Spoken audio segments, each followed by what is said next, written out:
semblé indispensable d'entendre les fédérations d'établissements. Alors, il est vrai que les problématiques, elles peuvent être très différentes selon la nature des établissements. Certaines sont propres à l'hôpital public, qui représente la part dominante de l'activité hospitalière. Mais nous avons souhaité néanmoins cette audition commune. On a l'habitude en général de vous entendre en commun. C'est vrai que là, on aurait pu dire, mais c'est hôpital public, non.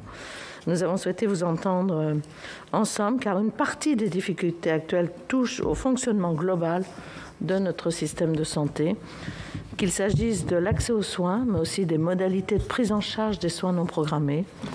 Notre préoccupation, c'est bien entendu de faciliter l'accès du patient aux soins les plus adaptés que justifie sa situation, qu'il relève de structures publiques ou privées, hospitalières ou non. Nous souhaiterions que chacun d'entre vous, dans une présentation introductive que je vous demanderai brève, formule ses principaux constats sur la situation actuelle du système hospitalier et les facteurs de tension qui affectent la prise en charge des patients et le fonctionnement des établissements. Nous pourrons ensuite aborder plus particulièrement les aspects liés à l'organisation, la gouvernance des établissements, leur relation avec la tutelle, leur situation financière et leur mode de financement, aux enjeux de recrutement et de fidélisation des personnels, à la structuration territoriale de l'offre hospitalière publique et privée et à son articulation avec la médecine de ville. Et bien entendu, il sera possible de nous adresser des contributions écrites. Un point important qui a été soulevé aussi lors de l'audition précédente a été celui de la formation. Formation que les différents intervenants souhaitaient voir élargie au-delà du simple hôpital public. Voilà. Alors, qui commence? M. Valetou?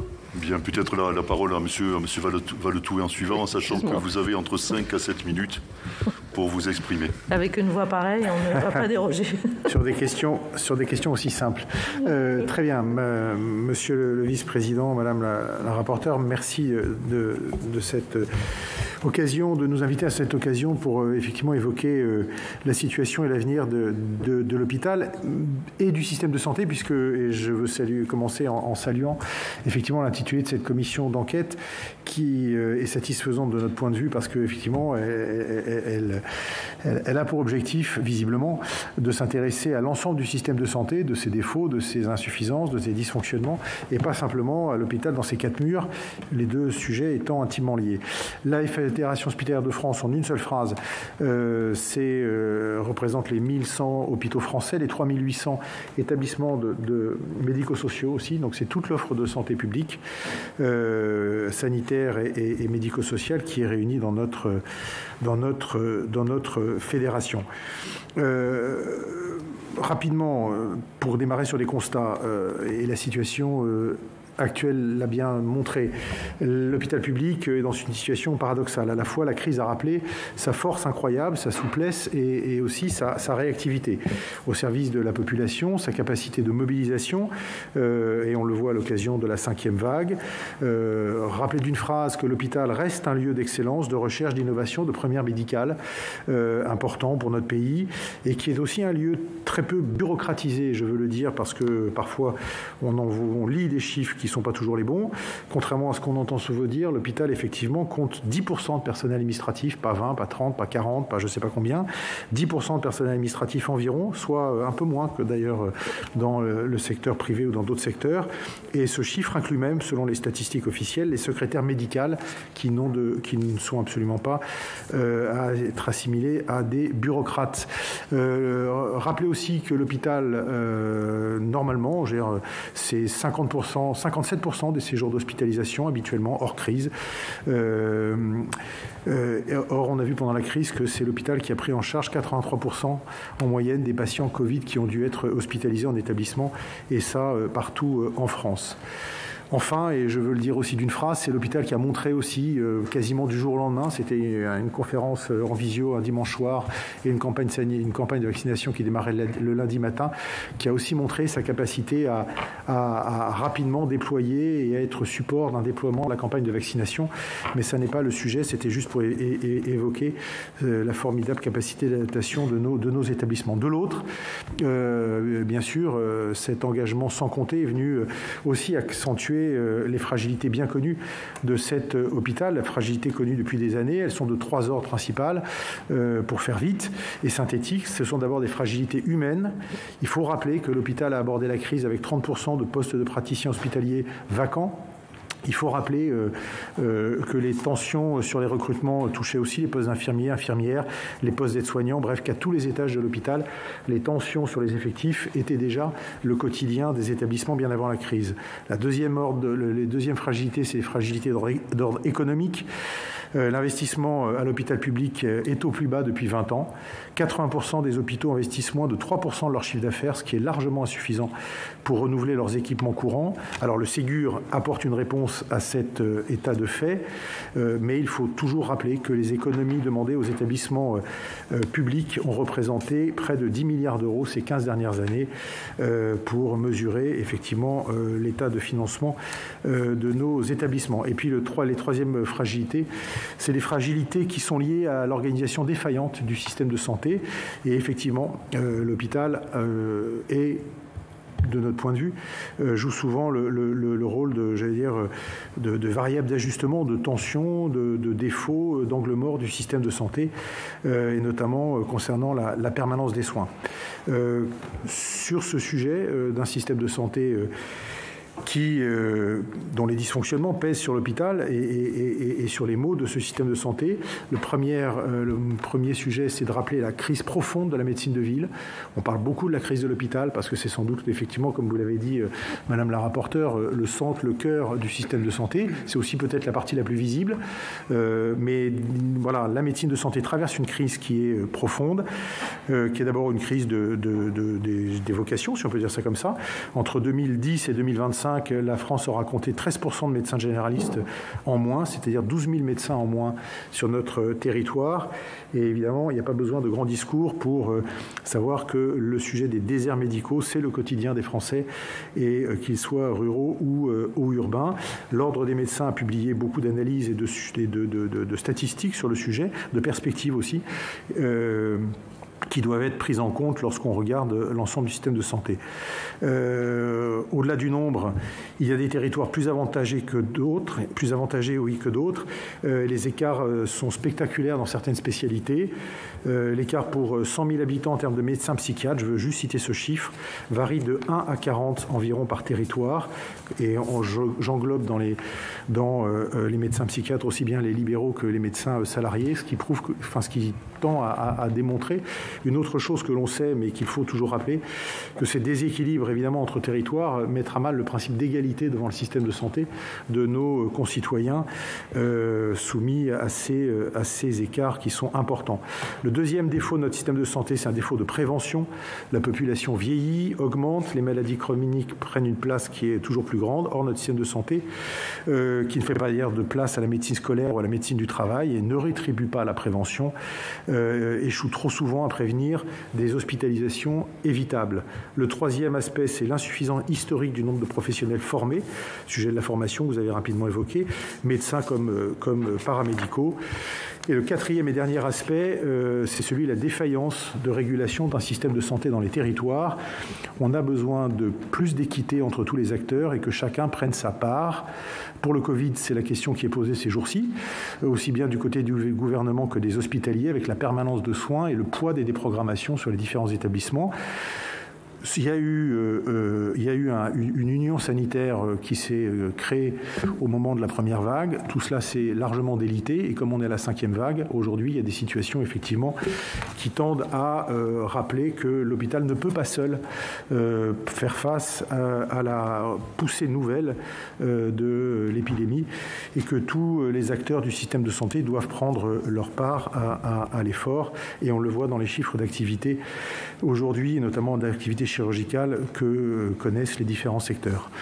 Voilà, on a besoin d'un arbitre qui soit l'État à travers l'assurance maladie, qui soit l'État régulateur et qui soit un régulateur qui ne pèse pas que sur la partie publique de l'offre de soins, mais qui soit un régulateur qui pèse sur l'ensemble du système de santé, puisqu'il y a une règle que l'on connaît tous, ce système de santé il est financé par une banque unique qui s'appelle l'assurance maladie, et à partir de là, il faut sans doute, et peut-être cette commission en est l'occasion, reposer la question des droits et des devoirs de chaque acteur à partir du moment financement où le système de financement est le même. Voilà, donc repenser l'organisation du système l'organisation de la santé dans les territoires, repenser la question du financement et notamment pour valoriser la recherche, pour valoriser l'investissement, pour valoriser les dépenses pertinentes et lutter contre ces 30% de dépenses non pertinentes dans le système de santé, chiffre, qui revient mais auquel pour l'instant on ne s'attaque pas. Revoir les problématiques de carrière et de métier à l'hôpital. Il manque 25 000 personnes à l'hôpital, non pas pour rajouter des effectifs rajouter des effectifs en plus, mais simplement pour, entre guillemets, boucher les trous, c'est-à-dire satisfaire aux emplois et aux postes qui sont non pourvus. Enfin, dernier sujet, et je m'arrêterai là, il y a la question derrière tout ça du grand âge et de la prévention qui doivent être des priorités affirmées. Sur le grand âge, vous savez à quel point cette réforme a été de quinquennat en quinquennat repoussée, reportée. Mais pourtant, elle présente, le sujet de la dépendance présente des défis immenses qui aussi pèsent sur le système de santé. Merci beaucoup. Je vous remercie, Monsieur le Président. Nous allons passer la parole à Monsieur le Président Garbi, s'il veut bien. Merci beaucoup pour cette audition. Et je souhaite saluer l'initiative plus que bienvenue de cette commission d'enquête et la rapidité avec laquelle vous avez exprimé le souhait d'auditionner toutes les fédérations hospitalières dans un temps unique. Je salue aussi l'esprit qui gouverne son objet, à savoir la volonté d'une réflexion globale sur l'articulation des acteurs de santé entre eux. La présence aujourd'hui de représentants des 4 fédérations illustre cette volonté de trouver ensemble les solutions pour faire progresser notre système de santé au service de tous. Et je ne veux pas gaspiller le temps précieux que nous avons ensemble pour rappeler les constats sur lesquels, à quelques nuances près, avec mon homologue de la FHF, nous convergeons tous. Mais naturellement, il est impossible de s'exprimer en apesanteur sur une crise sanitaire qui n'est, hélas, pas derrière nous. La pandémie a en effet démontré d'une manière impérieuse que sans coopération, il n'y avait point de salut. Le privé a pris toute sa part, en prenant en charge 25% des patients en réanimation, même si les patients Covid ne représentent que 3% des patients pris en charge au quotidien. Cela suppose que l'équité devienne une réalité effective, autour notamment de deux principes clés, un même patient, un même soin, un même tarif. Alors que subsistent des écarts tarifaires non justifiés entre le public et le privé, 20% en MCO, 100 à 300% en soins de suite et psychiatrie. Autre principe clé, une revalorisation salariale identique pour les professionnels du privé qui soignent les mêmes malades, ce que le Ségur 2, n'a pas fait. Il nous faut collectivement dépasser les cloisonnements et les rigidités. Cela impose, à notre sens, 3 changements majeurs de paradigme. Le premier, modifions la vision de l'action territoriale, afin qu'elle associe l'ensemble des acteurs de santé autour de missions partagées au sein d'un service public hospitalier profondément refondé. Pendant la crise sanitaire, sous l'égide de la régulation équilibrée des ARS, des dynamiques vertueuses de coopération ont émergé qu'il faut sanctuariser. À chaque jour de bataille contre le virus, la conception actuelle d'un service public hospitalier qui exclut le privé devient encore plus obsolète et contre-productive. Je ne partage pas l'idée qu'une situation exceptionnelle ne puisse pas être dupliquée dans un contexte plus classique. Ce serait désespérant. Et signifierait que nous ne tirons pas les leçons, coopérons. Les coopérations pérennisées, donc, SPH refondées et ARS recentrées sur leur mission, ce qui suppose de les délester de la gestion de l'hôpital public. Faisons cela dès à présent. Expérimentons sur 1 ou 2 territoires. Et on constatera que cette démocratie territoriale de santé vivante est la seule bonne manière de répondre aux attentes des patients et aux enjeux d'accès aux soins. Deuxièmement, faisons évoluer notre rapport à la confiance et à la responsabilité.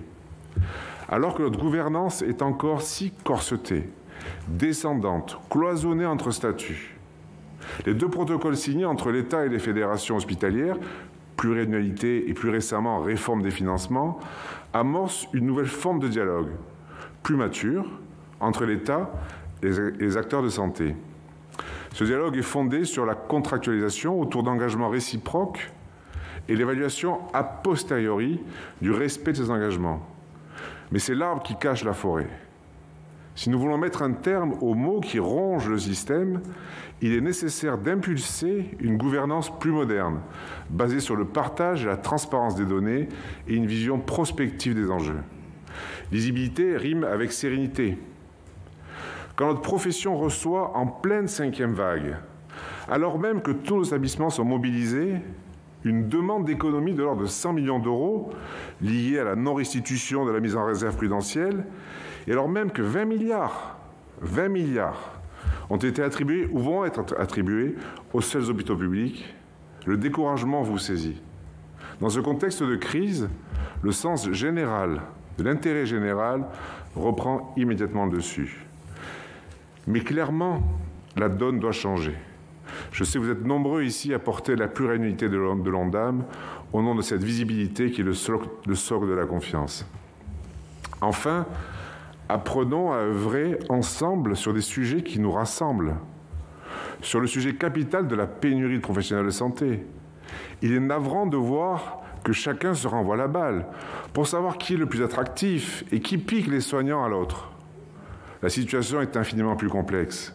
Remédier aux pénuries, amplifier considérablement l'effort de formation, renforcer l'attractivité des métiers de santé, proposer des évolutions de carrière qui fassent fi des statuts des lieux d'exercice. C'est un sujet de société qui nous embarque tous. Aujourd'hui, 10% des effectifs paramédicaux sont non pourvus et certaines activités sont impactées. Cela fait près de 3 ans que la FHP alerte sur ce point. Les choses vont pas assez vite. Pour se dépasser, notre système de santé a aussi besoin d'évoluer en diversifiant les profils et les viviers de recrutement des personnels qui composent sa gouvernance. Cela profitera à tous, y compris pour relever les défis colossaux tels que la santé numérique qui nous attendent. Tous ces dépassements sont à notre portée. Aujourd'hui, l'heure est à l'union contre le virus et le privé est pleinement et inconditionnellement mobilisé. Mais notre inquiétude est grande de voir le principe d'équité qui avait prévalu ces derniers mois se déliter. Les acteurs, rudement éprouvés, cela a été dit et rappelé, ont besoin de considération et l'avenir du système passe par la reconnaissance de tous. Et je veux croire en cette intelligence collective. Merci, monsieur. Nous allons passer la parole à madame De Saulles, s'il vous plaît. Oui, merci beaucoup, monsieur le vice-président. Je vous en prie, madame le rapporteur. C'est intéressant de voir la confrontation un peu des idées autour de la FHF et de la FHP. Alors, je ne sais pas si on va faire synthèse, mais le fait est que je me retrouve dans une partie des propos de Frédéric Valletoux et dans une partie des propos de Lamine Garbi. Donc merci vraiment pour cette initiative. Alors oui, les hôpitaux sont sous tension. Alors moi, quand je dis hôpital, je ne suis pas sûre qu'on mette tous la même chose sous les mots. Hôpital, ce n'est pas forcément hôpital public. Hein, donc hôpital, ça correspond à une dimension d'un établissement de santé qui assure des missions de médecine, de chirurgie et d'obstétrique. Donc, quelquefois, je me dis que les mots eux-mêmes portent confusion. Et c'est vrai que si les hôpitaux sont sous tension, comment est-ce qu'on peut l'expliquer? Je rejoins Frédéric Valletoux.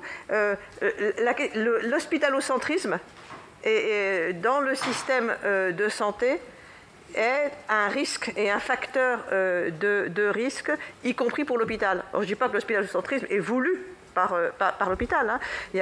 C'est l'ensemble du système de santé qui a conduit à cela et qui finalement crée un facteur de risque. Et donc on a un cercle vicieux qui s'est un peu installé et dont on peut se poser la question de savoir comment on en sort. Je dois dire qu'à la Fédération, nous étions assez favorables à Ma Santé 2022, tel que ça avait été pensé au démarrage, qui était quand même une réflexion sur comment on répond sur les territoires aux besoins des patients en essayant de sortir des dynamiques d'établissement et de statut. Donc oui, il y a cette question de l'hospitalo-centrisme. Oui, il y a les tensions RH. Donc, nous avons des problématiques de fidélisation de nos professionnels. Nous avons des problématiques de recrutement. Nous avons certes des professionnels qui se forment, mais qui ne vont pas forcément au bout des formations. Et donc, on se retrouve au final avec une vraie difficulté à avoir des professionnels compétents, qualifiés, en nombre suffisant pour pouvoir répondre aux besoins des patients. Et puis, dans l'explication aujourd'hui des tensions, peut-être une explication qui est plus portée par notre fédération qui représente le privé solidaire, donc qui a pour vocation d'assumer des missions de service public, c'est l'idée que on a, et Lamine Garbi l'a dit d'une certaine façon, on a une vision du ministère qui résonne beaucoup par statut et non pas par la réponse apportée. Et quand même, on pourrait se dire que la bonne manière de réfléchir, c'est de se dire, mais qui apporte la réponse et comment, en fonction de la réponse apportée, on peut envisager effectivement la rémunération et les logiques de tarification. Et à cela, je rajouterais ce que les uns et les autres ont dit, c'est quelque chose qui est très administré et donc qui descend beaucoup du national. Et sans doute avec une insuffisance de la logique de contrat. C'est-à-dire que la logique de contrat, on a beaucoup de mal aujourd'hui à ce qu'elle fasse vraiment sens. Alors, je ne vais pas parler longtemps de la FEAP. Vous pouvez regarder sur le site tout ce que vous voulez savoir sur la FEAP. Je voulais juste dire que dans le fonctionnement du système de santé et en temps de crise, on considère qu'on a une certaine performance du modèle. Voilà, donc on veut juste dire qu'on en est persuadé.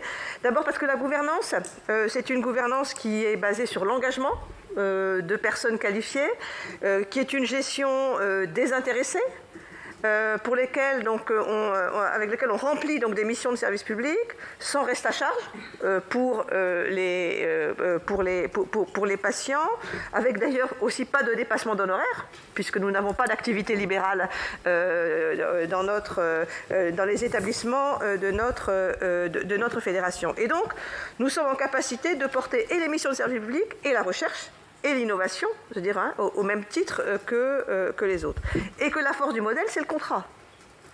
C'est-à-dire que dans les logiques de gouvernance, je veux dire, il y a un contrat entre le directeur et son conseil d'administration. On se met d'accord sur quels sont les objectifs, et si les objectifs ne sont pas atteints, ma foi, on se sépare. Il y a un contrat entre les médecins et les directions d'établissement, qui soient d'ailleurs issus des directeurs d'hôpital, ingénieurs ou médecins, peu importe d'où ils viennent. Mais il y a cette logique qui est une logique du contrat et qui est vraiment réciproque. C'est-à-dire qu'un médecin ne vient que parce qu'on lui dit qu'il va pouvoir réaliser tel type d'activité, qu'il va pouvoir se développer, etc.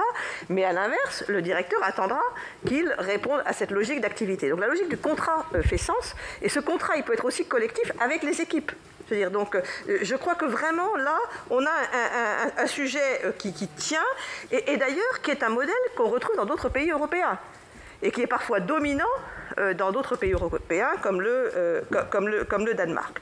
Alors, donc peut-être qu'on peut être un modèle, voilà, je le dis très simplement. Alors, ensuite, que peut-on faire? C'est vrai que nous ressentons, nous, une difficulté par rapport actuellement à l'approche ministérielle. Donc, l'approche ministérielle, sur tout ce qui est logique de tarification et de rémunération. Si je le dis de manière un peu rapide et donc lapidaire, vous m'en excuserez, il faudrait sans doute un peu plus de nuances. En gros, il nous est dit, vous êtes plus souple et vous êtes plus réactif que l'hôpital public, donc vous avez besoin de moins d'argent. Ce qui, de notre point de vue, a un petit côté contre-intuitif. Donc, donc on se dit que c'est peut-être pas de cette manière-là qu'il faut poser le problème. Et sur ça, nous avons aussi des exemples autour du financement du Ségur 2, donc des carrières, etc. On a une enveloppe de 30% inférieure. Sur le Ségur de l'investissement, de la même façon. Donc on voit bien que nous n'avons pas d'investissement à la hauteur de ce que nous représentons. Et là, je ne vous parle que de l'hôpital. Je pourrais vous dire tout ce qu'on peut également constater dans tout le secteur médico-social et social qui pose la même difficulté. Alors, c'est quoi les solutions pour essayer d'aller un peu rapidement? Moi, je rejoins Lamine Gharbi sur la question de la confiance dans les acteurs du territoire. Je pense quand même qu'une des solutions, c'est prenons un territoire, donnons aux acteurs qui sont sur les territoires une certaine responsabilité populationnelle de répondre, etc. Et au vu des tensions que nous connaissons aujourd'hui, peu importe le statut des uns et des autres, l'idée c'est qu'ils coopèrent et qu'on trouve la réponse pour les personnes qui vivent sur le territoire. Donc, mais c'est partir du territoire. Et donc c'est de la co-construction entre les acteurs du territoire. Ce n'est pas quelque chose qui nous descend, que ça soit du niveau national ou du niveau régional. Donc ça, il y a certainement quelque chose autour de ça. On le sait, quand on cherche des effets leviers, les effets leviers, on les retrouve globalement dans le financement. Parce que c'est souvent quand même un moteur pour trouver des effets leviers. Et là, alors, qu'est-ce que l'on constate? D'abord, on constate qu'aujourd'hui, pour la FEHAP, on a eu un décrochage en termes de grille de rémunération par rapport au secteur public, alors que nous assumons des missions de service public. Ça, c'est la première chose. Deuxième chose, toutes les revalorisations qui se font actuellement se font non pas dans les tarifs, mais se font en aide à la contractualisation, en mission d'intérêt général, etc. C'est-à-dire que privilégier un statut par rapport à la réponse, apportée. Donc ça, je dirais, c'est le deuxième élément. Et puis le troisième élément, alors honnêtement, le gouvernement l'a commencé, c'est la question de la réforme du financement. Mais c'est vrai que pour l'instant, on reste sur des réformes de financement qui sont très établissements centrés. Et en fait, on a beaucoup de mal à sortir pour avoir des réponses qui soient plus des logiques de parcours, comme on en parle beaucoup, sur des territoires, et donc des logiques de forfait sur la manière dont on va rémunérer les acteurs qui ont permis une réponse de prévention, de court séjour et éventuellement d'accompagnement à domicile. Donc le modèle financier ferait bouger la manière dont on répond à une nouvelle organisation de notre système de santé. Mais pour ça, il faut mettre quand même tous les acteurs autour de la table.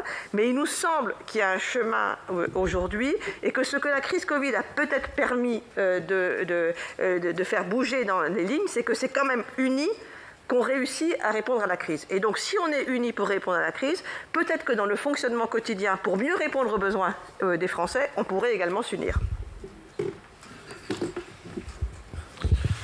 Merci Madame. La parole est à Madame Beaupère, s'il vous plaît. Bonjour, merci beaucoup de m'avoir proposé de participer à cette audition avec les autres fédérations avec lesquelles on travaille étroitement. Et effectivement, un certain nombre de points ont déjà été abordés. L'union, comme l'évoquait Marie-Sophie Dossol, évidemment, ça a été fondamental dans le cadre de la crise, en particulier d'ailleurs pour assurer la continuité des soins en matière de cancérologie. Unicancer représente bien sûr les 18 centres de lutte contre le cancer et on sait l'importance de se battre pour éviter les retards de diagnostic compte tenu des conséquences que cela, notamment en termes de surmortalité. Alors c'est vrai que les centres de lutte contre le cancer ont joué le jeu, comme les autres établissements de santé, en coopérant fortement avec l'ensemble des acteurs sur leur territoire et le poursuivre pour pouvoir justement assurer cette continuité de prise en charge. Je tenais à évoquer les chiffres d'activité des centres, puisque l'activité en 2021 est supérieure de 13% par rapport à 2020, de 10% par rapport à 2019. Et en même temps, comme les autres établissements, il y a des tensions inédites aujourd'hui sur les effectifs médicaux, paramédicaux, particulièrement exacerbée d'ailleurs en Île-de-France. Dans ce contexte, évidemment, le Ségur de la santé a suscité un espoir et il y a eu des mesures fondamentales en matière de ressources humaines, d'investissement, et notamment aussi parce qu'il y a eu beaucoup de réflexions sur ancrer davantage la stratégie de santé sur les territoires. Et donc, c'est évidemment très positif, mais aujourd'hui, le bilan que l'on peut en faire, du point de vue en tout cas des centres de lutte contre le cancer, c'est un bilan qui est contrasté, parce que ça a été évoqué notamment par Marie-Sophie de Saules. Les centres de lutte contre le cancer sont également porteurs de missions de service public, comme l'hôpital public. Pour autant, une partie des mesures ressources humaines Ségur n'ont pas été intégralement financées pour les centres. Il y a donc un reste à financer important pour les centres de lutte contre le cancer, pour les mesures qui concernent à la fois les médecins, qui, je vous rappelle, sont sans activité libérale, 100% activité de service public, et à la fois pour les paramédicaux. Et cela pèse aujourd'hui sur la situation financière des centres, dans un contexte général qui a été évoqué de tensions majeures sur les effectifs médicaux et paramédicaux pour diverses raisons, mais il est clair qu'il est impératif de travailler, et je pense que l'ensemble des fédérations se rejoint là-dessus, sur des mesures qui permettent de créer des parcours attractifs tout au long de la vie, permettent de pouvoir adapter l'évolution des professions aux évolutions techniques et scientifiques, donner de la visibilité à nos professionnels. Sur le plan financier, il est clair que c'est indispensable pour des établissements, par exemple les centres de lutte contre le cancer, qui, comme ils font de l'innovation, ont forcément besoin d'investissements pour pouvoir mettre en œuvre cette politique d'innovation, notamment dans le cadre de la stratégie décennale de cancérologie. Il est indispensable pour nos établissements d'avoir à la fois de la visibilité et de pouvoir avoir un accompagnement qui soit significatif. Or là encore, il y a une forte inquiétude de notre part, puisque effectivement, concernant les investissements dans le cadre du Ségur de la santé, le soutien aux investissements structurants, les montants sont pour nous aujourd'hui insuffisants. Pour donner quelques chiffres, les centres de lutte contre le cancer réalisent 2,9% de l'activité MCO et aujourd'hui perçoivent dans les montants qui sont à notre connaissance 0,4% du montant de l'enveloppe investissement structurant. C'est donc compliqué pour des établissements comme les nôtres de pouvoir continuer à être innovants, à faire de la recherche en ayant un soutien financier qui, à notre sens, est insuffisant. Mais plus globalement, effectivement, je rejoins les différentes interventions qui ont été faites. Ce qui est important en matière de financement, c'est effectivement une logique pluriannuelle, et ça, je pense que nous sommes tous d'accord pour souligner l'importance des protocoles pluriannuels qui permettent d'avoir de la visibilité, là encore pour nos établissements, et de pouvoir adapter, comme cela a été dit, de manière sans doute beaucoup plus proactive, nos modèles de financement aux évolutions de prise en charge, et en particulier en les adaptant au parcours. Et nous sommes très supportifs de pouvoir développer davantage le financement au parcours, à la qualité, à la pertinence, afin de favoriser les liens ville-hôpital. En matière de gouvernance, je rejoins Marie-Sophie sur le modèle de gouvernance des établissements non lucratifs, alors en particulier des centres de lutte contre le cancer, puisque effectivement, on a quand même un modèle qui, et d'ailleurs, se retrouve à l'international, en particulier en cancérologie, mais pas seulement, avec un directeur général qui est médecin-chercheur, en tandem souvent avec un DGA, directeur d'hôpital, avec des établissements qui sont finalement d'une taille à la fois importante mais en même temps humaine, et ça je pense que c'est important en matière de gouvernance, et aussi avec une longue expérience depuis plusieurs années de délégation de gestion, d'intéressement, qui je pense mérite de pouvoir être regardé et dont on peut gagner à s'inspirer. Sur le plan des solutions et des actions, c'est vrai que nous sommes très supportifs également du soutien à la recherche et à l'innovation. Alors c'est vrai que les orientations qui ont été prises suite au CSIS sont fondamentales et il y a eu beaucoup d'avancées, mais nous pensons qu'il faut continuer à pouvoir donner des orientations significatives dans ce domaine. La création par exemple d'une agence de l'innovation en santé est également un sujet précis mais qui est l'importance pour l'égalité d'accès à l'innovation sur l'ensemble du territoire qui concerne la biologie moléculaire. Il y a un vrai sujet concernant le financement de la biologie moléculaire. Or, c'est fondamental pour accéder au traitement en cancéro. Et l'innovation doit bénéficier à tous sur l'ensemble du territoire. En conclusion, je dirais qu'effectivement, le Ségur a été porteur d'espoir pour l'ensemble d'entre nous, mais qu'il faut poursuivre le soutien aux établissements, dont les CLCC, qui sont à la fois porteurs d'innovation scientifique et organisationnelle. Merci. Je vais repasser la parole à notre rapporteur. Oui, merci. Alors, vous avez évoqué des sujets, en effet, avec parfois des divergences, mais aussi une convergence, notamment sur le fait de partir du territoire et d'organiser, mais à la main du territoire et des acteurs du territoire, et non pas de façon descendante. Mais moi, j'avais un peu quelques questions. Est-ce que vous pouvez nous donner un peu sur les fermetures de lits dans vos établissements? Vous l'avez un peu évoqué, Monsieur le Président Valetou. Les facteurs explicatifs, on les a un peu entendus tout à l'heure lors de l'audition des soignants. Est-ce que selon vous, il y a un caractère conjoncturel, mais est-ce que c'est un phénomène durable? Et si c'est un phénomène durable, comment on peut y remédier par rapport à cette hémorragie de soignants dans l'hôpital? Est-ce que dans les autres fédérations, on arrive à cette hémorragie? On a vu pendant la crise, et vous l'avez dit, et on l'avait vu lorsqu'on avait fait la commission d'enquête, qu'il y a un an maintenant, pensant pas que la crise sanitaire allait durer aussi longtemps d'ailleurs, qu'il y avait eu en effet cette coopération qui s'était établie. Les soignants, tout à l'heure, nous ont dit, on a vu aussi pendant la crise combien... alors, ils nous disaient, c'est parce que les administrateurs étaient en télétravail. Non, c'était une plaisanterie, monsieur le directeur. Mais c'était aussi néanmoins de dire que, en revanche, ce qu'on pensait être l'après-crise, même si on n'est pas dans l'après-crise, on a vu revenir un peu les mauvaises habitudes, si je peux dire, au galop. Et vous l'avez un peu évoqué, Président Garbi, lorsque vous avez dit, finalement... à un moment, on a bien travaillé tous ensemble, et là, on sent que ça se délite un peu. Comment on peut remédier à cela pour que justement les enseignements de la crise soient des enseignants, soit des solutions qui perdurent et qui ont montré en effet un peu de souplesse et donc plus d'efficacité. Est-ce qu'on peut résoudre certaines difficultés actuelles par des mesures d'organisation ou d'aménagement du temps de travail? Ça, c'est un sujet. Et puis, il y a le financement des établissements. Vous l'avez un peu évoqué. On a parlé beaucoup tout à l'heure de la T2A, de ses effets pervers maintenant établis. La volonté, en effet, de la pluriannualité, ça, on en parle depuis longtemps. Comment vous verriez un financement qui soit plus adapté au système actuel? On nous a beaucoup évoqué aussi l'ambulatoire que vous pratiquez aussi bien en public, privé ou dans d'autres établissements, avec la difficulté de l'ambulatoire étant que où ça pêche, c'est sur l'aval de l'ambulatoire. Et en effet, que faire des patients qui sont opérés en ambulatoire, par exemple, s'il n'y a pas à terme des lieux d'accueil qui font qu'ils restent souvent à l'hôpital alors qu'ils pourraient en sortir et de ce fait alléger d'abord en termes de coûts, mais aussi en termes de charges sur les personnels.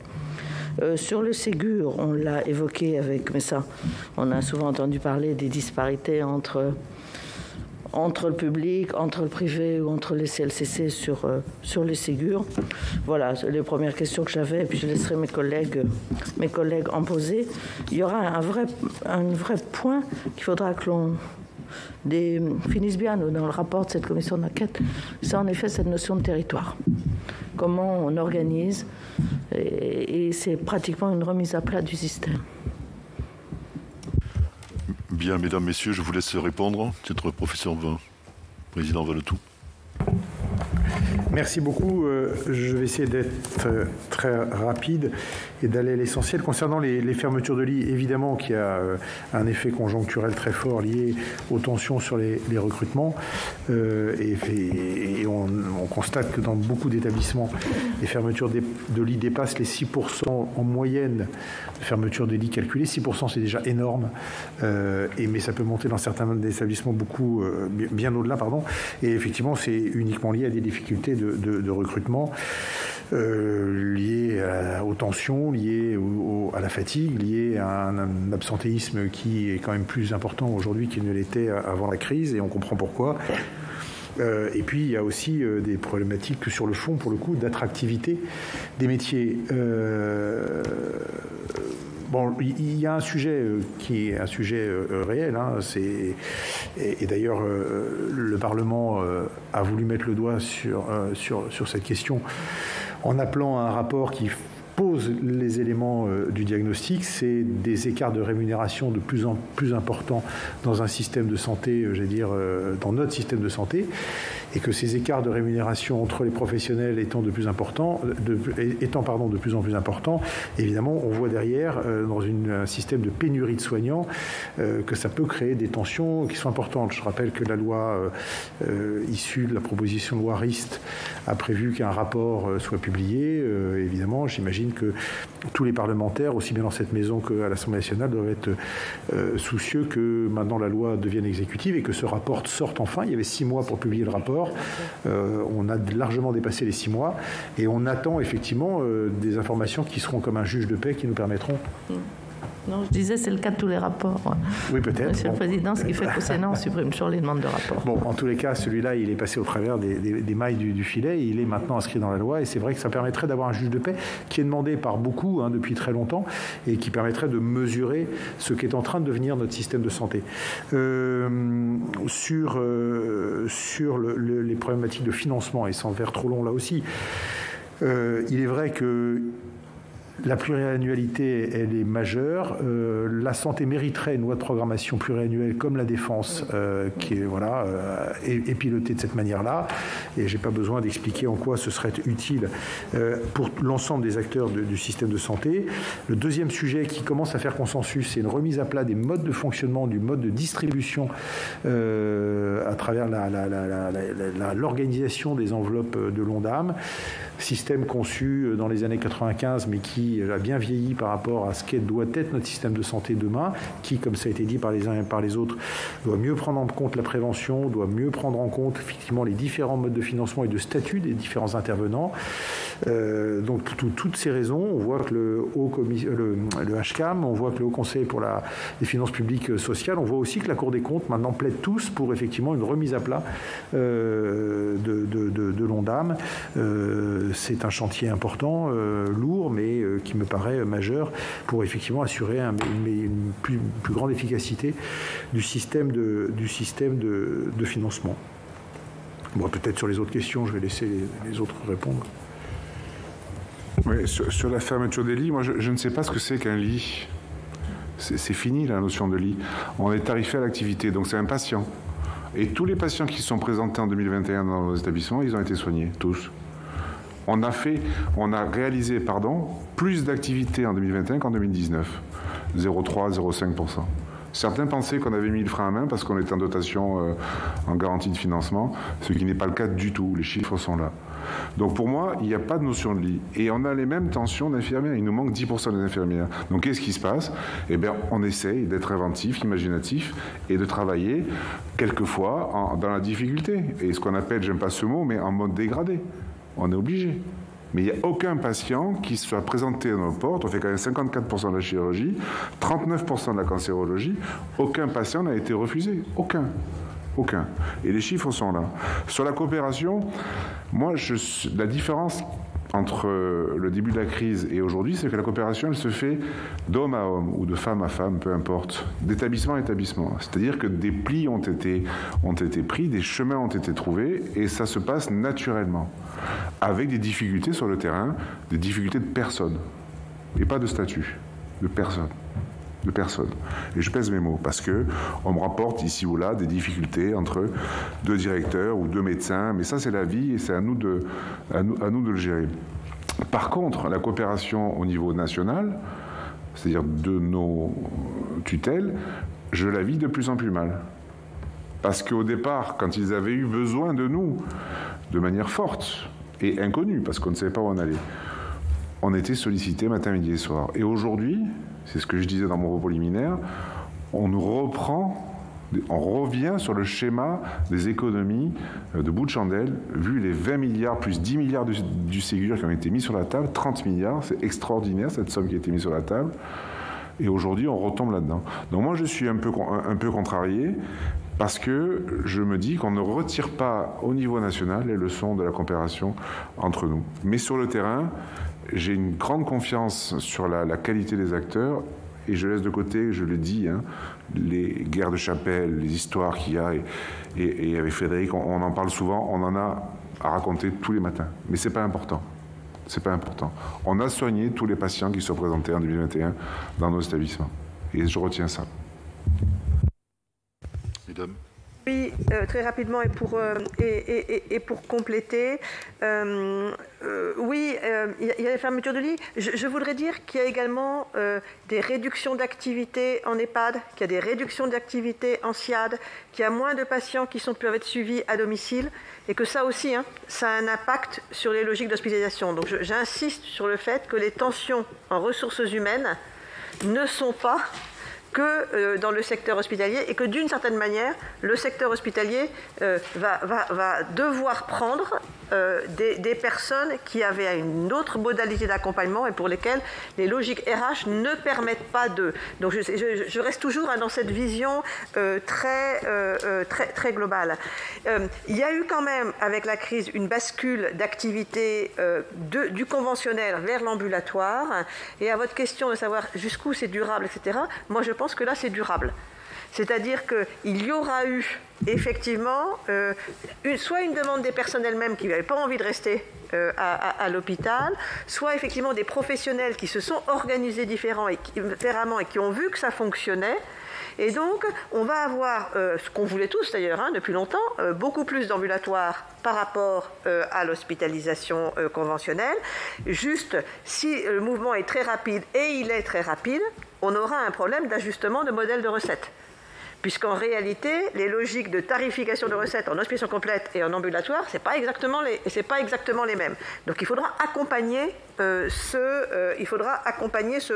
mouvement. Sur la question des tensions en ressources humaines, alors il y aura sans doute un mouvement de balancier. Moi je parle, peut-être de façon un peu exagérée, d'une dépression collective post-Covid dans un certain nombre d'équipes et dans un certain nombre d'établissements. Et je ne sais pas d'ailleurs comment on traite une dépression collective. Je veux dire, je ne sais pas quel est le bon remède. Mais ce qui est sûr, c'est que je ne crois pas qu'il y ait énormément de personnes qui passent entre des établissements des différentes fédérations. Le constat, moi, que j'ai, c'est qu'il y a un certain nombre de personnes qui quittent, qui s'installent en auto-entrepreneur, soit en libéral, soit qui quittent complètement la profession. Je veux dire, et c'est ça finalement le plus grand risque que nous avons. Alors oui, en même temps, il y a des jeunes qui arrivent en formation, donc on devrait être en capacité de trouver. Mais ce qui est sûr, c'est que moi je le dis aussi très souvent, je ne comprends pas aujourd'hui pourquoi on n'est pas en capacité de faire une campagne de communication positive sur les métiers de la santé. Je veux dire, voilà 5 ans qu'on nous avons sur toutes les chaînes de télévision des campagnes sur la défense et les prisons. Moi, je suis très intéressée par la défense et les prisons. Il me semble quand même que, étant donné les enjeux santé, on pourrait avoir une campagne de même hauteur sur les métiers de la santé. Et là, pour le coup, tout statut confondu. C'est juste la question de c'est beau le métier de la santé. Je veux dire, c'est beau de travailler dans la santé. Ensuite, sur la question de est-ce qu'il y a aménagement de temps de travail, etc., moi je pense qu'on a un sujet important de fonctionnement d'équipe. C'est le fonctionnement dans les équipes. Je pense que les attentes actuellement de ceux qui arrivent, dans les jeunes qui arrivent, c'est certainement un sujet de plus de responsabilisation, plus de co-construction, et donc ça interpelle sur le fonctionnement en équipe, le rôle du management intermédiaire, ça interpelle sur des logiques de fonctionnement. Et puis, sur la question du financement, pour aller vite, sur la question du financement, alors oui, bien sûr, je suis d'accord sur la pluriannualisation, je suis d'accord sur la loi de programmation en santé. Je pense qu'au-delà du forfait parcours, je pense qu'on commence à y aller, il faut sans doute y aller plus, c'est la question de la dotation populationnelle. C'est-à-dire, en fait, c'est l'idée qu'on donne au-delà, en plus de la tarification ou à côté de la tarification à l'activité, quelque chose qui rémunère la qualité de la prestation, mais quelque chose qui rémunère également sur le suivi d'une population donnée sur un territoire donné, en prenant en compte les caractéristiques de cette population.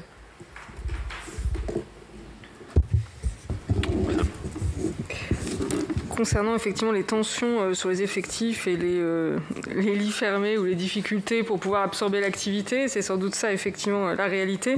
Cela nous concerne tous et cela effectivement est une problématique importante dans les centres de lutte contre le cancer, en particulier comme je l'ai dit en Île-de-France, puisqu'il y a une pénurie notamment de professionnels soignants de nuit, ce qui oblige ces établissements à un recours massif à l'intérim, ce qui est effectivement source de sans aucun doute non-qualité pour des prises en charge aussi spécialisées, mais aussi de surcoûts très importants. Alors effectivement, je pense qu'on appelle tous de nos voeux un plan ambitieux sur l'évolution sur les professions paramédicales et quel que soit leur statut. C'est vrai qu'on a les différentes fédérations ont appelé de leur vœu qu'il y ait une politique ambitieuse en matière de promotion professionnelle, de VAE, mais également effectivement un plan de communication qui permette effectivement de promouvoir les métiers. Ça nous paraît vraiment, je pense, à tous et toutes une urgence. Ensuite, c'est vrai qu'il paraît important de reconnaître et de valoriser l'activité des professionnels, qu'ils soient paramédicaux et médicaux, pour les paramédicaux dans le cadre des coopérations ou dans le cadre des pratiques avancées. Et c'est vrai que je donnerai une illustration qui montre parfois la complexité dans laquelle se trouvent nos établissements. En cancérologie et en hématologie en particulier, il y a aujourd'hui des infirmières en pratique avancée qui sont formées. Vous savez que la formation est longue et coûteuse, d'ailleurs, pour les établissements. Et aujourd'hui, les établissements de santé, contrairement aux infirmières de pratique avancée qui sont en libéral, ne peuvent tarifer l'activité des infirmières de pratique avancée. Il n'y a pas encore eu au niveau national de texte le permettant. Résultat, il y a la moitié des centres de lutte contre le cancer, par exemple, qui ont pu négocier avec leur CEPAM la possibilité de le tarifer, et la moitié qui ne le peuvent pas. Or, c'est aussi une dimension symbolique. On ne peut pas demander à des établissements de faire cet effort, à des professionnels de se former, que parce qu'ils sont en établissement de santé, ils ne puissent pas tout simplement valoriser leur activité. Alors, il y a sans doute comme ça des mesures peut-être immédiates qui permettraient d'améliorer la situation. Concernant l'ambulatoire et le développement ambulatoire et de l'HAD, évidemment, le développement de la coopération ville-établissement de santé doit être accompagné par des mécanismes de financement ad hoc pour vraiment créer évidemment un effet incitatif. Alors on peut citer les articles 51, c'est compliqué à mettre en œuvre, mais quand les professionnels de ville et les établissements de santé parviennent à le faire, alors cela est vraiment très intéressant. C'est par exemple, on peut prendre l'exemple des chimiothérapies orales ou des immunothérapies qui sont faites à domicile en lien avec les pharmaciens de ville, les infirmières, les médecins libéraux, et cela nous paraît très intéressant et de nature à devoir être développé. Enfin, sur le système de financement, la pluriannualité est évidemment fondamentale, comme cela a été rappelé. La nécessité de transparence aussi. C'est vrai que nous avons actuellement une inquiétude immédiate du fait de l'absence de dégel tarifaire avant la fin de l'année, qui va pénaliser par exemple des établissements comme les nôtres, qui ont, comme je l'ai souligné, une activité forte et en même temps des difficultés de financement liées au contexte que nous avons évoqué. Et donc c'est vrai que à la fois la pluriannualité, mais aussi je dirais oui, une transparence et puis une stabilité en fait du système de financement est fondamentale pour les établissements. Merci. Des questions de nos collègues, Madame de la Provôté, peut-être? Oui, merci beaucoup. Revenir sur la question des coopérations. Je pense que c'est vraiment le jeu du système.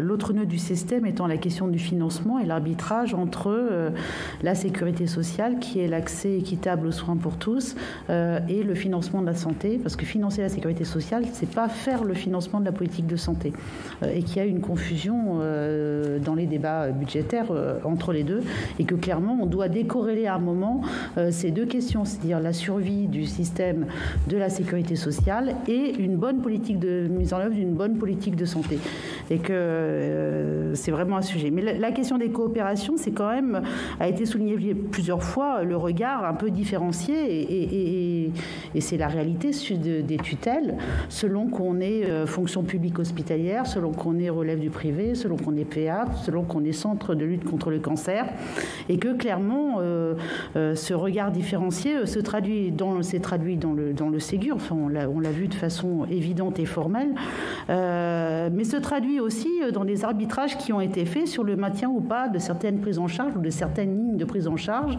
dans les cliniques privées qui ont été supprimées pour pouvoir privilégier l'activité hospitalière parce que c'était le choix d'organisation territoriale.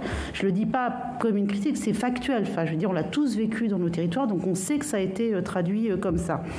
Et là, on se retrouve face à une situation où finalement, il y a un certain nombre de praticiens qui retournent dans des structures où il n'y a plus les lignes de soins. Je pense à la chirurgie crâniale, par exemple, des choses comme ça, qui sont très pointues, très techniques, mais qui clairement ont été privilégiées en milieu hospitalier. Et donc, les coopérations, elles sont compliquées parce que effectivement, ce qu'il faut voir, c'est le patient, où est-ce qu'il est le mieux pris en charge pour sa pathologie dans son contexte social et dans son contexte territorial. Et le seul sujet qui vaille, c'est celui-là. Et on aurait pu avoir une opportunité avec les groupements hospitaliers, les fameux GHT, en élargissant le raisonnement GHT hors l'hôpital à la prise en charge sur un plateau territorial, par un plateau technique globalisé, dans lequel le privé avait sa part, dans lequel les centres de lutte contre le cancer avaient leur part, et ça n'a pas été mis en place. Et donc je voulais quand même vous poser cette question, là où on en est du bilan des GHT, où on sait bien quand même qu'on est arrivé un peu au bout du bout de ce qu'on peut en faire des GHT, on le sait, quelles propositions dans cet objectif de coopération et finalement d'optimisation de la ressource médicale et de la ressource sanitaire sur un territoire, comment vous verriez l'évolution des choses, ou alors il faut carrément arrêter ce système-là et passer à autre chose. Et ma dernière remarque sur le 30% administratif, c'est pas le 30% administratif, c'est le 30% non soignant, ce qui n'est pas pareil. Dans les non-soignants, il y a les administratifs, mais il y a aussi les personnels techniques, il y a tout ça. Mais le 30% est quand même une réalité, et il y a quand même une réalité, c'est qu'en France, ce 30% ce pourcentage non-soignant est quand même un peu plus important que dans les hôpitaux. Quand on compare avec l'Allemagne, pour le coup, thématique par thématique, on voit bien que sur les derniers chiffres, il y a quand même une différence entre les deux, même si ce n'est pas ça qui explique tout, c'est quand même une des réalités. Et pour avoir vécu l'évolution de l'hôpital depuis un certain nombre d'années, on peut dire 25 ans, il y a effectivement un rôle de l'administration qui s'est transformé aussi vers plus de contrôle et peut-être plus de présence au sein du fonctionnement sanitaire dans les services, et du coup peut-être étant vécu comme un élément bloquant du fonctionnement naturel de la médecine, qui est avant tout humain et de réaction et de bonne opportunité de prise en charge du patient. Merci. Est-ce qu'il y a d'autres questions auprès de nos collègues? J'en ai 2 ou 3, mais je laisse la parole. Oui, Alain. Oui, mais puisque personne ne pose de questions, est-ce que le statut hospitalier est un blocage pour l'évolution des soins dans le cadre de l'hôpital? Et est-ce que la permanence des soins peut être acceptée par le public pour une ouverture vers le privé?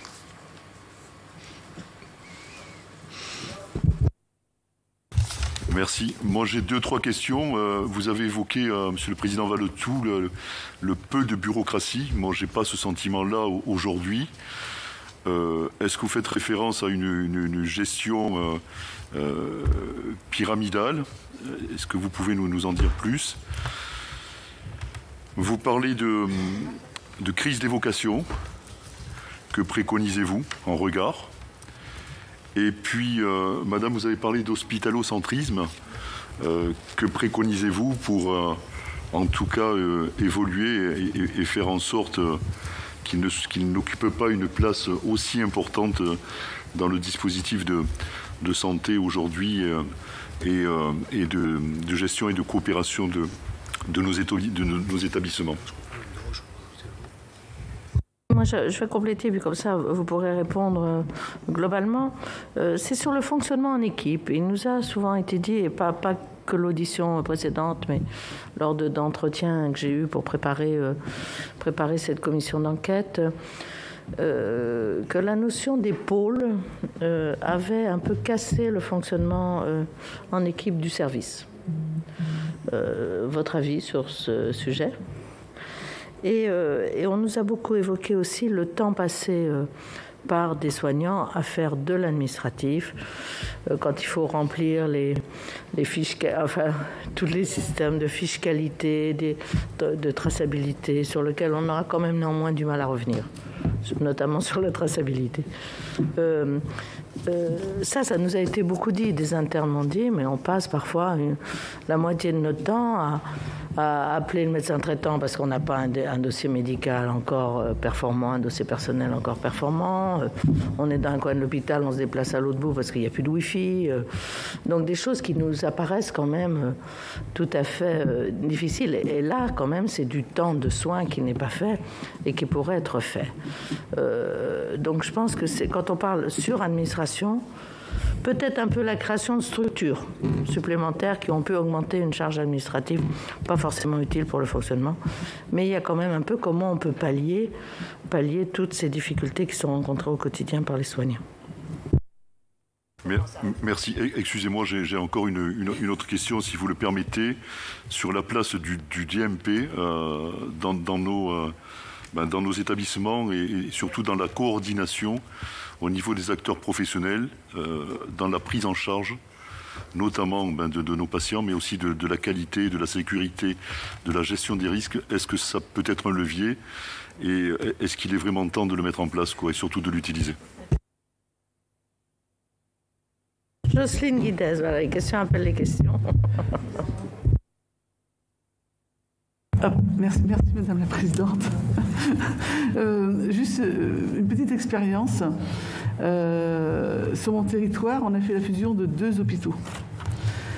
On nous avait dit qu'en faisant la fusion des 2 hôpitaux, ça serait très bien, ça ferait des économies, que tout irait mieux. D'abord, il y a eu un problème entre les médecins.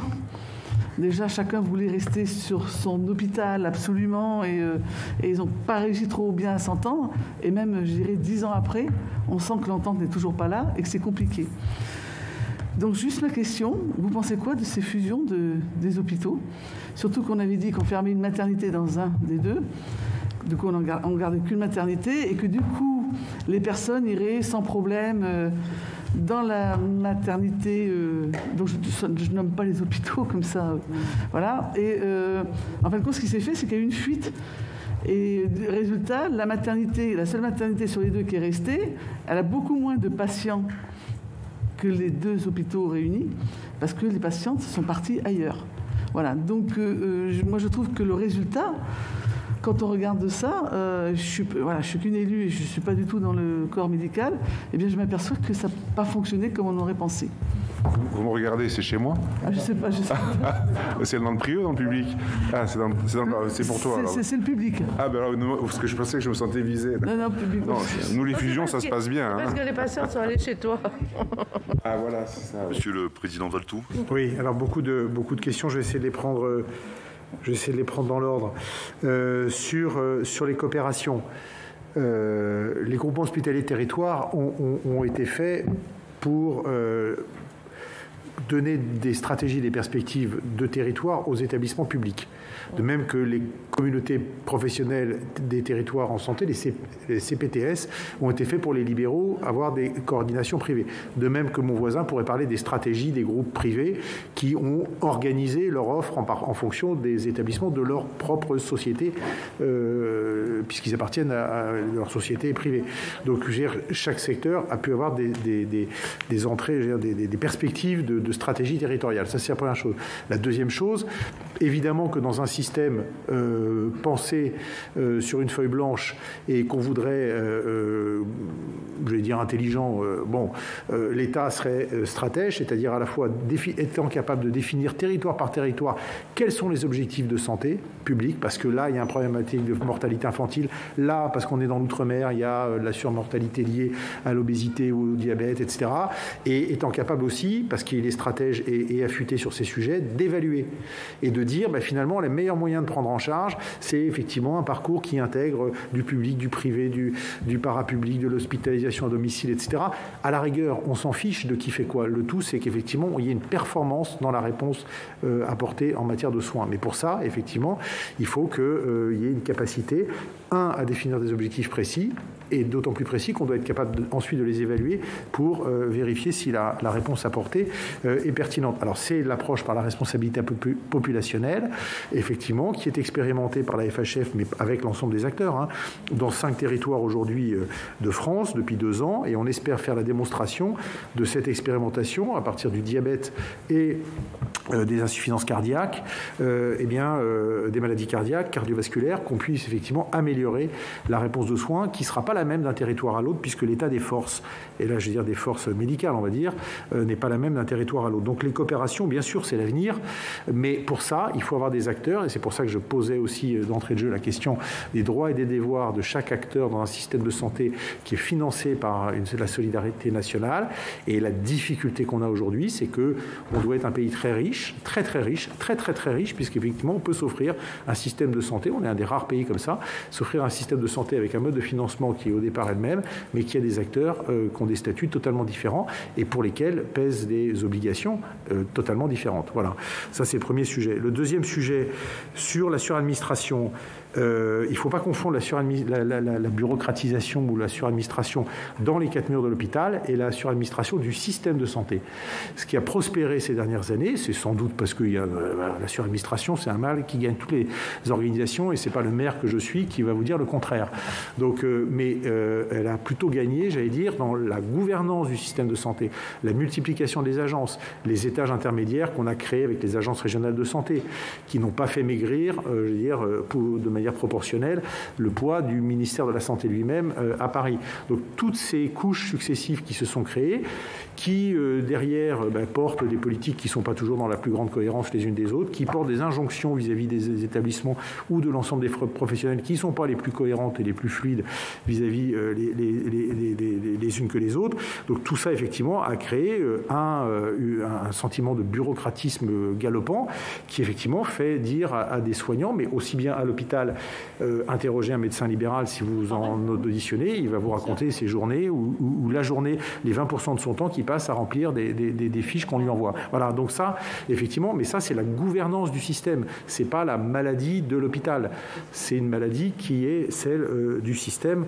Voilà. Et quant aux 30% de non-soignants, heureusement qu'il y a des techniciens à l'hôpital qui permettent d'ailleurs de faire des chaînes logistiques. Et quand il y a des campagnes de vaccination à mettre en œuvre du jour au lendemain, si on n'avait pas les techniciens qui, effectivement, ont permis de faire tout ça, évidemment, l'hôpital ne tournerait pas ne tournerait sur une jambe. Donc là aussi, il faut ces chiffres-là, moi je les prends avec des pincettes, mais bon, sur le fonctionnement en équipe, moi je crois profondément que notre système souffre d'être encore beaucoup trop uniforme, centralisé, et qu'on devrait, et ça a été dit par Marie-Sophie De Saulles, ça a été dit par Lamine Garbi, on devrait faire confiance aux acteurs de terrain. À partir du moment où l'État serait dans cette logique de fixer des objectifs clairs et d'être en capacité de les évaluer, ce qui se passe entre les deux devrait ressortir de la responsabilité des acteurs de terrain. Et si un hôpital veut se constituer en pôle, qui se constitue en pôle, quand je dis un hôpital, c'est avec la communauté hospitalière, la communauté médicale de cet établissement, si un hôpital veut revenir à ses services, qui se mette en service. Et je veux dire, tant que les patients sont soignés et que le système fonctionne, qu'est-ce que ça peut faire que l'hôpital de Brest soit organisé de la même manière que celui de Beaucaire ou d'ailleurs. Bon, voilà, donc ça c'est quelque chose d'important. Sur la question du statut, et effectivement, est-ce que le statut hospitalier n'est pas un frein est-ce qu'on peut partager les missions de service public. Moi, mon rêve, ce serait que finalement, et notamment concernant l'obligation de permanence des soins, ça soit attaché à la fonction même de médecin. Et que chaque médecin, privé, public, soit porteur aussi d'une obligation de permanence des soins. Et effectivement, le partage des missions de service public, la mission de service public, c'est l'apanage de personne. Sauf que dans la réalité, c'est plutôt le service public qui le porte. Et c'est plutôt ceux qui ne sont pas dans le service public qui les revendiquent les moins. Mais si effectivement on va dans un système où les missions de service public, l'ensemble des missions de service public, pas celles qu'on a envie de prendre, pas un truc à la découpe où on dit ce petit bout de mission de service public je le prends, etc. Mais la plénitude des missions de service public peut être exercée par tous les acteurs. Alors pourquoi pas. Moi là-dessus, nous on a toujours été partant d'un grand débat sur le sujet, ce qui me vaut parfois d'ailleurs des remontrances de syndicats de médecins libéraux quand je dis ça. Mais c'est pas grave. Enfin, s'ils veulent qu'on ait un débat sur le partage des missions de service public, nous, il n'y a aucun problème. Au contraire, bien au contraire. Donc, voilà rapidement ce que je voulais. Ah oui, concernant la fusion des hôpitaux, pardon. Vous avez cité cet exemple. Moi, je pourrais en citer un autre qui est le mien dans ma ville, où on a fusionné un hôpital et une clinique quasiment. Enfin non, je reprends. On a fusionné un hôpital et les médecins d'une clinique. Parce que du jour au lendemain, j'avais une clinique, mais elle est partie en quelques semaines, sans prévenir, parce qu'il y avait des obligations qui étaient sans doute liées à sa gestion, qui faisaient que maintenir une activité médicale à Fontainebleau ne l'intéressait pas beaucoup. Donc elle a fermé une maternité en 4 mois et 2 ans après, elle a fermé l'ensemble de son activité en 2 mois. Débrouillez-vous. Et heureusement, des médecins libéraux qui travaillaient avec la clinique n'ont pas... On trouvait que là, on poussait un peu le bouchon un peu loin. Ils n'avaient pas envie d'abandonner leur patientèle. Et donc, on a monté un contrat, ce qui prouve que l'hôpital est agile et capable de faire des choses. On a montré un GCS, un groupement de coopération sanitaire, qui est une possibilité qui nous est donnée, qui fait qu'aujourd'hui, on a quasiment un bloc dédié dans lequel interviennent une douzaine de chirurgiens privés et qui sont tout à fait heureux de fonctionner. Donc c'est un contrat de... Bon, je ne vais pas rentrer dans les détails ici, mais... En tous les cas, on a maintenu une activité médicale portée par des libéraux qui n'ont pas renié leur statut au sein de l'hôpital public parce qu'effectivement, l'actionnaire de la clinique avait décidé que, pour des problèmes sans doute de rentabilité, Fontainebleau devait être rayé de la carte. Donc c'est vrai que cette permanence des soins, elle est quand même assurée par le service public. Donc moi, si on parle du portage du service public, effectivement, ça va nous emmener dans des débats qui rejoindront ça. Donc ça s'est très bien passé. Et quant à la fusion d'hôpitaux, on le pratique aussi puisqu'on a fusionné 3 hôpitaux. Je prends mon exemple, mais on pourra en prendre d'autres. Fontainebleau, Nemours et Montereau, qui font plus qu'un seul hôpital. Et on a un projet médical de territoire. On a distribué les spécialités entre les 3 établissements. On a convaincu les communautés médicales un jour de travailler là, l'autre jour de travailler dans l'autre établissement. Et aujourd'hui, on a, garanti, pérennisé et conforté une offre médicale dans un territoire dans lequel il n'y a plus que le service public, le Sud Seine-et-Marne, et qui a permis aussi d'élargir les spécialités. Monsieur Millon. Oui, juste à Frédéric Valtou toujours, et puis mes excuses auprès des autres, mais le TGV, lui, ne m'attendra pas, je vais devoir partir après. Mais quand tu parles de donner plus de liberté aux hôpitaux par rapport aux services ou aux pôles, il faut donner plus de liberté ou plus d'autonomie? Ok, moi aussi. Plus d'autonomie. Liberté de choix et autonomie. Monsieur Garbi, madame. Oui, au revoir, monsieur le sénateur. Oui, sur les fermetures de cliniques, nous, c'est très simple. Lorsqu'un hôpital public est en déficit, il fait appel à son actionnaire, qui est l'État, et l'État comble le déficit. Nous, quand une clinique est en déficit, on fait appel à son actionnaire, et quand il ne peut pas combler, il n'a d'autre choix, après l'ultime recours, que de demander une aide d'État qui lui est refusée, très souvent, parce que, on le voit bien sur le Ségur investissement, on a eu 1% des 10 milliards ou 13 milliards sur l'investissement. Donc l'État ne veut pas aider les structures privées, donc on ferme. Ça, c'est clair, net et précis. On n'a pas le choix. Sur les coopérations, réanimation privée, on avait 500 lits en début de crise. 500. Pourquoi? Parce que toutes les autorisations de réanimation sur les 20 dernières années étaient systématiquement attribuées à l'hôpital public, comme les IRM, comme les scanners. Il y a des dizaines d'IRM dans les hôpitaux publics, qui ne sont pas installés. Et qui sont caduques au bout de 3 ans, et nous on pleure pour avoir des appareils lourds. En 3 semaines, on a monté 100 services de réanimation. D'ailleurs, il faudra se poser la question après la crise de ce qu'on va en faire, parce qu'il y a quand même 100 personnes ou 150 personnes qui travaillent dans un service de réanimation. Qu'est-ce qu'on va en faire? J'espère que ce sera pérennisé. Donc la coopération, elle est biaisée, parce qu'on ne peut pas répondre avec les mêmes armes que dans le public. Sur la P2SES, on est preneur. Mais la P2SES, c'est la permanence des soins d'établissement. Pas à ambulatoire. Je ne parle pas pour l'ambulatoire de ville, je parle pour l'établissement. Et on nous la refuse dans 90% des cas. Donc on ne peut pas nous demander de prendre des astreintes de PDSES quand on nous les refuse. Je demande depuis des années qu'il y ait un comparatif des salaires. J'ai des notes. Une aide-soignante à l'hôpital public est rémunérée 13% de plus que chez nous. Une infirmière, 8%. C'est le seul secteur en France où le public paye mieux ses agents que le privé. C'est le seul secteur, le seul. Alors après, pour être totalement exhaustif et que Frédéric ne me recadre pas, les médecins, c'est différent. Les médecins, c'est différent parce qu'ils sont libéraux et ils sont payés à l'acte. Mais maintenant, les médecins, il faudrait qu'on fasse le comparatif entre les charges professionnelles, les assurances, le nombre d'heures qu'ils font et le nombre de patients qu'ils opèrent chaque année. Nous, un médecin, il opère entre 1000 et 1200 malades. Un orthopédiste, standard dans nos établissements, il fait 400 à 500 prothèses de hanches ou de genoux par an. Simple. Plus, bien sûr, d'autres questions. On compare la productivité de soins, on compare aussi la qualité, parce que je pense qu'elle est équivalente dans les deux secteurs, mais on compare tout ça. Et après, on met, je dirais, des euros en face. Et on demande ce rapport-là, on le demande depuis des années. Parce qu'on ne peut pas continuer à fonctionner sur des fantasmes où il y a un secteur qui va drainer l'ensemble des populations soignantes et non soignantes, parce que c'est faux. Et je vous dis qu'on se demande encore comment on peut avoir des infirmières et des aides-soignantes alors qu'on les paye moins. Ça veut dire que la QVT, la qualité de vie au travail, est peut-être meilleure chez nous. Peut-être. Le rythme n'est pas le même. Le rythme n'est pas le même. Non, je parle des soignants, des infirmières. Non, mais infirmières, il n'y a pas de garde, le rythme de travail n'est pas le même. Les obligations de garde, etc., ne sont pas les mêmes. La vie de famille n'est pas la même. Oui, et puis comme me dit ma voisine, effectivement, je pense que si on veut créer de l'attractivité, et c'est un clin d'œil aussi, il faut que nos jeunes enfants, garçons, se sentent aussi identifiés, parce qu'on ne parle que d'infirmières. Oui. Là, vous avez 12-13 ans, c'est pas pour moi, c'est pour une infirmière. Moi, je suis un garçon. Voilà, et c'est vrai que dans la terminologie, je pense que c'est important aussi dans le conscient. Voilà, on est pompier. On est pompier, un pompier, et pourtant il y a de plus en plus de femmes, et tant mieux.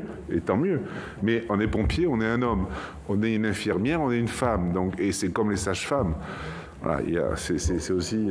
On va pas faire tout le débat du genre, hein, la mini. On avait tout à l'heure un représentant qui était un infirmier. Oui, voilà. Alors peut-être pour essayer de globaliser ma réponse, je vais la globaliser autour du sujet des GHT, de la PDSES et de la question de l'hospitalisation et de l'hospitalocentrisme, puisque finalement on est sur des sujets un peu équivalents. Frédéric Valtou a raison de dire que le GHT a été créé juste pour faire coopérer les hôpitaux publics. Absolument. Et donc nous n'avons jamais aimé l'expression groupement hospitalier de territoire, parce qu'en réalité, ça donne l'impression que ça couvre l'ensemble de la réponse de santé. Alors qu'en fait, ce sont des groupements hospitaliers publics. Et ça me semble très bien que les hôpitaux publics s'organisent entre eux.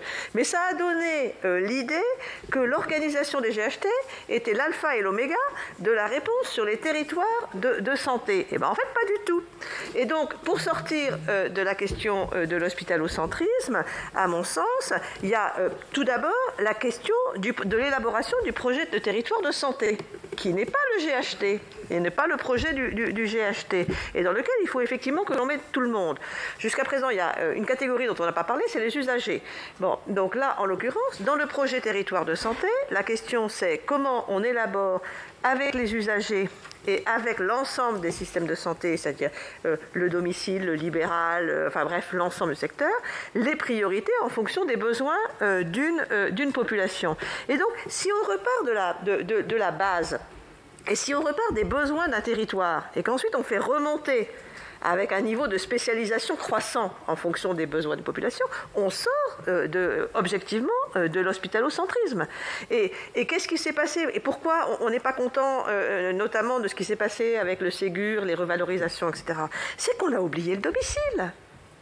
On a oublié la revalorisation, on y allait plus tard, mais on a oublié la revalorisation de tous ceux qui font de l'accompagnement à domicile. Aujourd'hui, on continue à se battre pour la revalorisation de tous ceux qui font l'accompagnement social et médico-social. Mais si on veut éviter que les personnes arrivent à l'hôpital, c'est à ce niveau-là qu'il faut investir. Si on n'investit pas vis-à-vis de ces professionnels-là, ne nous étonnons pas qu'ensuite, ils se désinvestissent et que dès que c'est un peu compliqué, ils renvoient au niveau du dessus. Donc je pense honnêtement que là, on a une clé en termes de raisonnement, mais notre système hyper administré fait que c'est très compliqué. J'allais dire, on revient sur la confiance, on revient, etc., d'envisager cette co-construction au niveau d'un territoire de santé. Et sur la permanence des soins, c'est équivalent. Nous, on n'a aucun problème avec la permanence des soins, on est très présent sur la permanence des soins, mais là encore, regardons le territoire, voyons les forces en présence et organisons la permanence. Il faut effectivement que tout le monde soit partie prenante de cette permanence. Et puis peut-être, parce qu'on n'a pas eu on ne vous a pas répondu sur la question du DMP. Alors c'est vrai que le DMP est un sujet compliqué. Bon, il est quand même repris actuellement avec l'idée de mon espace santé. C'est-à-dire en fait que ce soit les personnes elles-mêmes qui s'approprient les choses. Et est-ce que c'est une solution? Sans doute que oui. Enfin, ce qui est sûr, c'est qu'il faut investir. Il faut investir sur ce sujet-là, parce que effectivement, c'est quand même une clé. Enfin, c'est aussi toujours, c'est dans les effets leviers que l'on cherche. C'est quand même des clés sur les logiques de coopération, notamment, parce que si on est en capacité de partager des données, d'éviter d'être redondant sur des examens, d'aller plus vite sur les prises de décision, honnêtement, tout le monde est gagnant, et notamment le patient. Moi, j'ai un peu une remarque sur ce dossier médical. Bon, à la main du patient, ok, à condition que le patient y mette tout, parce que dire si tout n'est pas dedans, il est tronqué. Pardon? C'est pas forcément rempli par lui, je dirais. Ouais. Oui, il est rempli par les professionnels. Oui. Mais il faut quand même qu'il autorise à savoir ce qu'il veut mettre dedans. Il y a en fait, en pourcentage, honnêtement, Madame la rapporteure, il y a très peu de personnes qui refusent. Il y a très peu de... Oui. Parce qu'autrement... C'est quand même... Tout le monde, je crois, comprend l'intérêt que ces données de santé soient stockées quelque part et puissent être utilisées si besoin est. Oui. On va faire une mission après la commission d'enquête sur les données de santé. Un vaste programme. Madame Boupin. Oui, rapidement, effectivement, le bilan des GHT il est positif parce qu'il a permis à l'hôpital public de se structurer, comme ça a été souligné. En revanche, il y a bien d'autres sujets qui doivent continuer à progresser. En premier lieu, effectivement, la gradation des soins entre centres de référence et établissements de proximité, qui en cancérologie est un enjeu majeur pour éviter tout simplement les pertes de chance. Comme j'avais déjà évoqué, une des clés aussi, c'est comment on fait évoluer le système de financement pour promouvoir les coopérations entre villes et établissements de santé, pour faire tout simplement aussi face aux enjeux de démographie médicale qui sont cruciaux.